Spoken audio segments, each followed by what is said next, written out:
স্ত্রী সন্তানদের সঙ্গে আচার আচরণ একরকম ছিল। এখন বলে ভাই আসি ট্রানজিটে, আসছি বেহেশতের থেকে, ইনশাল্লাহ আবার সামনে কোথায় যাব? বেহেশতে যাব। সুবহানাল্লাহ, মাশাআল্লাহ।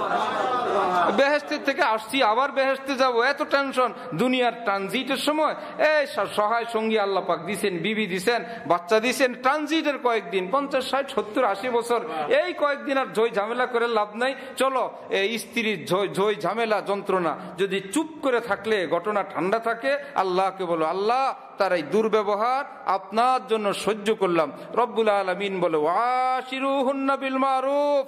এ দরবেশরা, নামাজিরা, শেখ সাহেবরা, তোমার ঘরের স্ত্রী আমি জানি তার আকল, জ্ঞান, বুদ্ধি, বিবেক ক্ষেত্র বিশেষ তোমার থেকে কম হইতে পারে, একটু বক্রতা দেখাইতে পারে, দ্রুত গতিতে একদম গরম হয়ে যেতে পারে।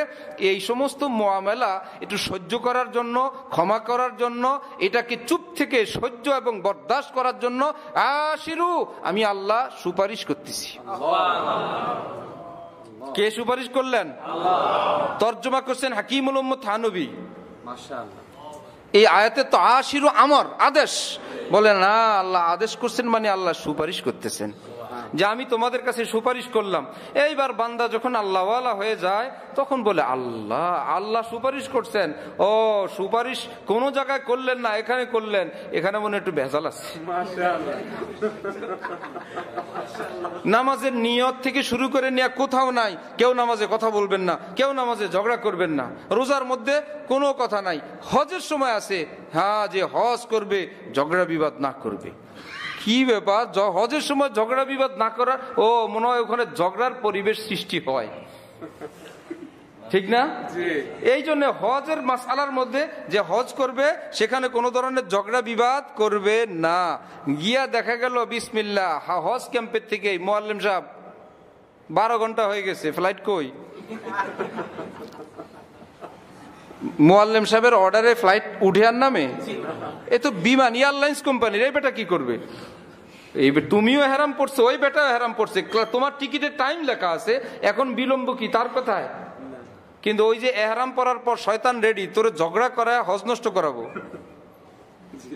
কোন রকম গেল ওখানে, নাইমা তো সারা পৃথিবীর হাজি জিদ্দা আসে, বাঙালি গো বেল এসে ওখানে। কারণ পুরা সৌদি আরব ঝাড়ু দেয় বাঙালিরা, পুরা সৌদি আরবে যত সুইপার মেথডের কাজ করে বাঙালিরা। সেই বাংলাদেশ থেকে হজ আসছে, সৌদি আরব ওনারা কাইপা উঠবে, ঠিক না?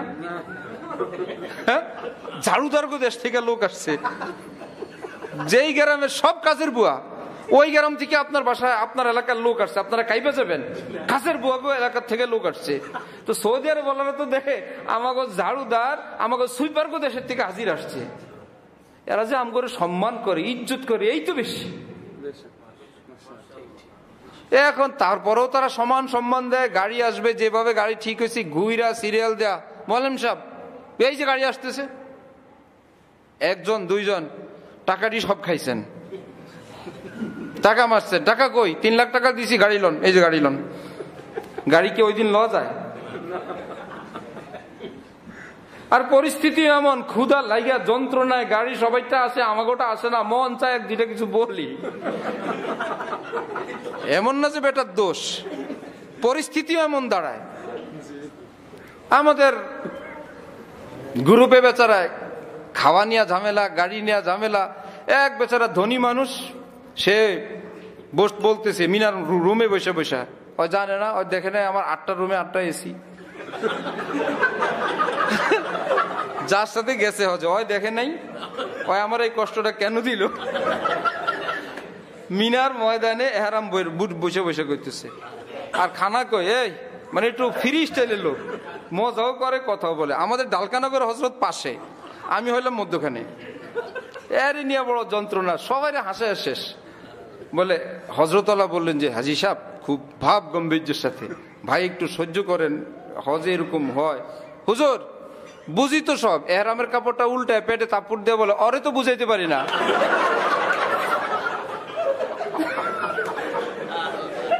ক্ষুধা লাগছে, খাবার আসতে না, হুজুর বুঝি বুঝি, অরে তো বুঝাইতে পারি না।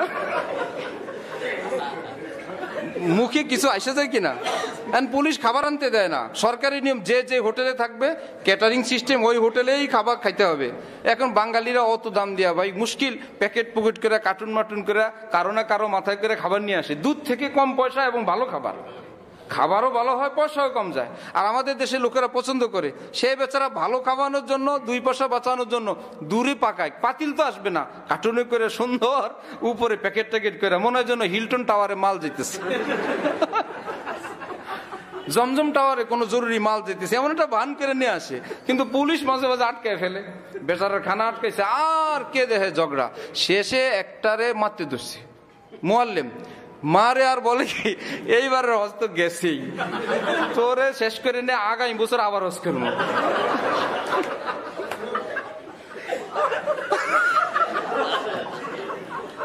এইবারটা তো আগেই গেছে আমি জানি।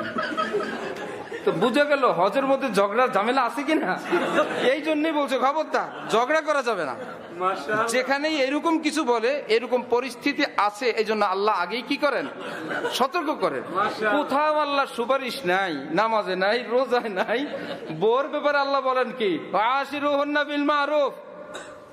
একটু আমাদের সাইকুল হাদিস কুতুবউদ্দিন সাহেবের ভাষায় একটু সেরা বেরা লাগতে পারে, একটু উল্টা পাল্টা বলতে পারে, একটু কথার আগেই জবাব দিয়ে দিতে পারে, একটু না বুঝেই কিছু বলতে পারে, গোষ্ঠী তুলেও বলতে পারে। যখন দেখে এরে বললে হ্যাঁ গরম হয় না, এই জন্য এর মা বাপ সহ বলে, শেষে দেখে 14 গোষ্ঠী বলে কেমনে গরম বানানো যায়, হিট দেওয়া যায়, সেমনি বলে। আল্লাহ পাক ওয়াশিরুহুন্না বিল মারুফ, ওই পাগলি পাগলামি করে এ স্বামী সাহেব একটু চুপ করে থাকেন, আমি আল্লাহ সুপারিশ করতেছি। সুবহানাল্লাহ, মাশাআল্লাহ, মাশাআল্লাহ, মাশাআল্লাহ। এখন বেচারা এতদিন তো একটা বললে আরেকটা, এখন তো আল্লাহর মোহব্বতের পালায় পড়ছে, এখন বলে হো এই বেচারি একটু গোলমাল করতেছে, করুক, আল্লাহ তো আমাকে সইতে বলছেন। এক স্বামী আইসা কান্না, তার কি ব্যাপার, তার স্ত্রী তাকে প্রায় হাত তোলে, এরকম ঘটনা তো কম, স্ত্রী তাকে মারে। আমি শুনলাম বাচ্চা কাচ্চা হয় নাই, আমি সাথে সাথে ফয়সালা দিলাম, বাস আর দরকার নেই আগে বাড়ার, জলদি তালাক দেন। বলে আমার শ্বশুর শাশুড়ি আমাকে সাফ জানায় দিয়েছে, বাবা তুমি অনেক সহ্য করছো, আমরাও বুঝেছি, সে যত থামে না, ছেড়ে দাও। মেয়ের মা বাবা ছেলেকে বলতেছে ছেড়ে দিতে, তার মানে ছেলেটার কোনো দোষ নাই।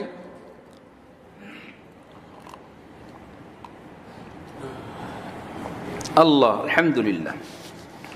সেই লোক আমি যখন ছাড়ার কথা বললাম, সে উল্টা কান্না শুরু, হুজুর আল্লাহর বান্দি, কোথাও না কোথাও তো আবার পরে বিয়ে দিবে, তো পরে তো ওই স্বামীর এই কষ্টই দিবে, থাক আমি সহ্য করছি, আমিই করি।